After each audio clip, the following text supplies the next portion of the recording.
In case you get stuck on tonight's homework,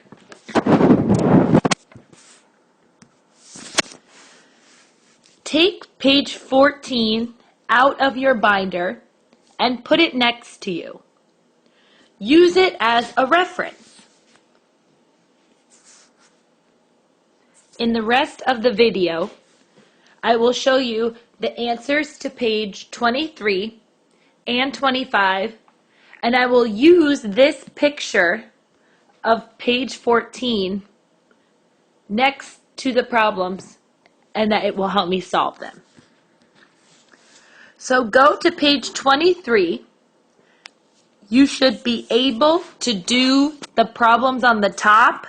Here are the problems on the bottom, and I will do those for you. So in this first problem here, if I read, it says, if f of x is just a fancy way of, why won't it let me put that there? Oh, f of x is just a fancy way of saying y. Okay?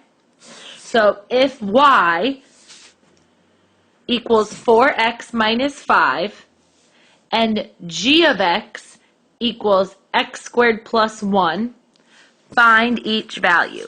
G of x just means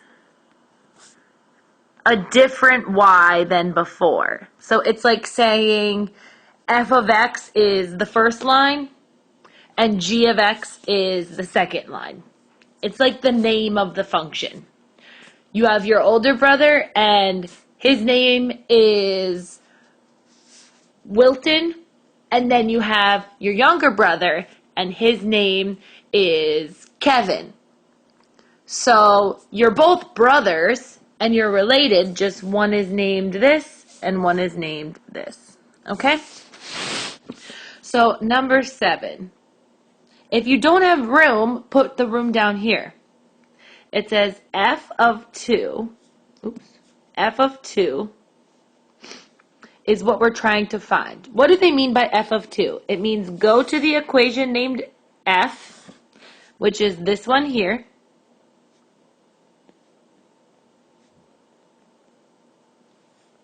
and put a 2 everywhere you see an x. So I will do that right now. F of 2 equals 4 times 2 minus 5. I go ahead and solve, and I get 8 minus 5. Remember, this is just a fancy way of saying y, and I get y equals 3. So the f of 2 is going to, equal, it won't let me write that small. The f of 2 is going to equal 3. So let's try with number 8. Number 8 says the f of c. So I go to the equation named f. I go to this one here, and I write f of c. So the equation I'm putting c into is 4x minus 5. So just like here, everywhere I see an x, I will put a c. So I get f of c equals 4 times c. 4 times c minus 5. And the answer is 4c minus 5. I can't do anything else. You can't combine anything else. So the answer is 4c minus 5. So see if you can figure out how to do the rest of these on your own. Let's try one with g before I let you go. So in this one, number 10, it says g of negative 1. So I look for the g is here, and I copy the equation. G of x equals x squared plus 1. So just like up here, everywhere I see an x, I will put negative 1. So I rewrite this one here. g of negative 1 equals, g of negative 1 equals negative 1 squared plus 1. Negative 1 squared is negative 1 times negative 1. I get the g of negative 1 equals negative 1 times negative 1 gives me a positive 1 plus 1 gives me 2. The answer here, the answer here is 2. So that's how you solve those ones. Let's look at the word problems. I know how much you love word problems. So let's read it together. I'm going to start with, let me erase some of this up here. I'm going to start with number 13. And it says, cell phone pictures. The cost of sending cell phone pictures is given by y equals 0.25x, where x is the number of pictures that you send. Write the equation in function notation. That just means, function notation means putting it like this, giving y the name f of x. And then find f of 5 and f of 12. So number 13, it says, it gives me y equals 0.25x. And it says x is the number of pictures that we send. So x here is the number of pictures that I send. I need to write this equation in function notation. So if I write this in function notation, I say f of x equals 0.25x. That's it. That's all function notation is. Let's name this one here function notation. And it means just write this one here instead of y. Then it says I need to find the f of 5 and the f of 12. So let's do that here. I write f of 5, then I write the equation f of,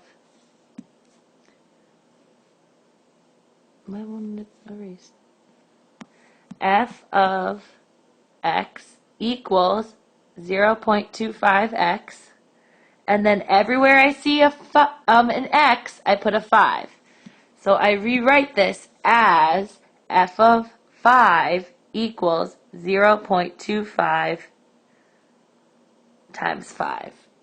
Now I multiply out 0.25 times 5, and I get f of 5 equals 1.25. So let's do f of 12. I write f of 12 here. I write the equation f of x equals 0.25x. Everywhere I see an x, I put a 12. I get f of 12 equals 0.25 times 12. Now I do the math, and I get f of 12 equals 3. The second part of the question says, what do these values represent? Well, remember, they told us that x is the number of pictures. So if I take 5 pictures here,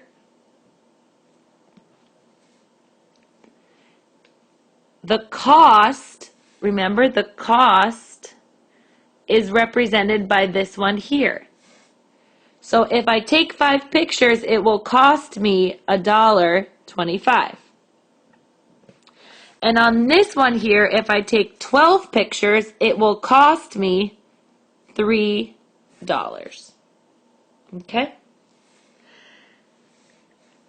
Number 14, it says represent the function described in exercise 13 in 2 different ways.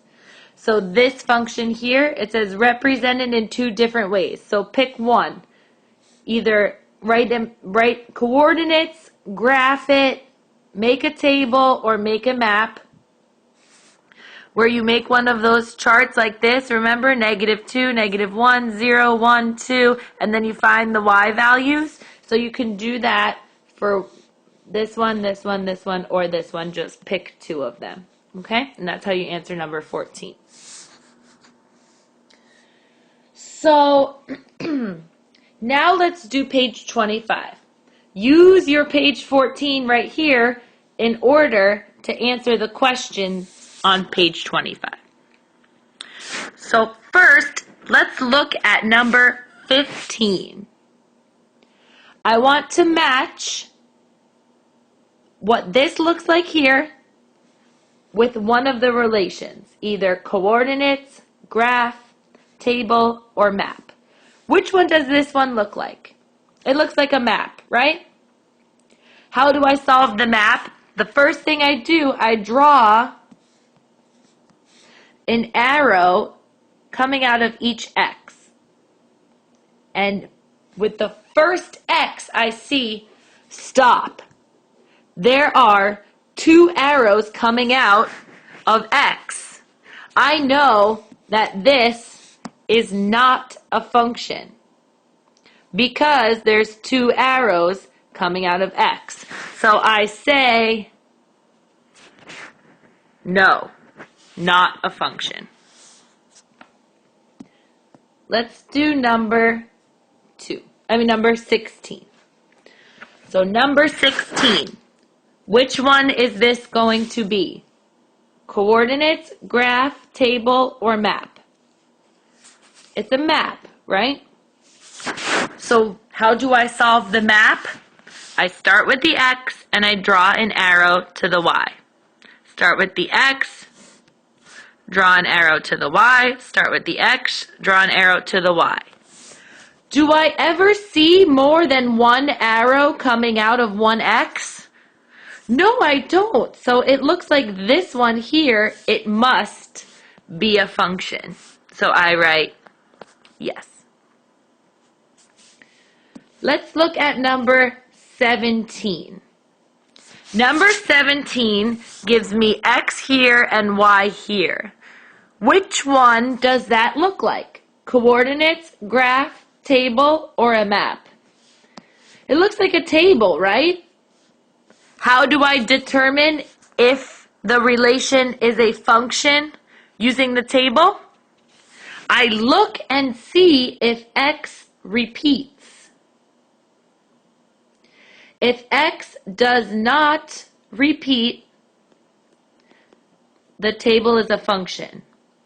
If x does repeat, I have one here, one here, one here. If x does repeat, it is not a function.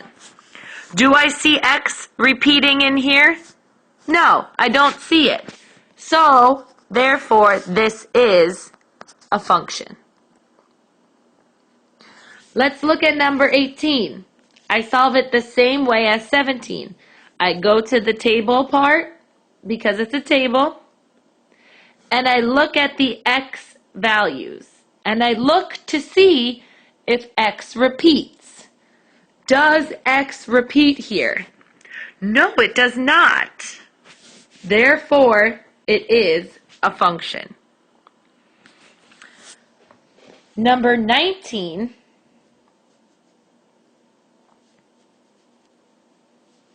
is a graph.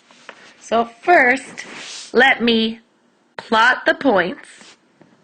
And now, I look on my page 14. Is this coordinates, a graph, table, or a map? It's a graph, right? What do I use to test if it's a function? I do the vertical line test, right? So let's draw a few vertical lines here and see. Do I ever have two y values when I pass the line over it? No. Therefore, this graph is a function. Let's go to number 20. I connect the lines here. And we will do the vertical line test. There's never more than one y for every x. So it is a function.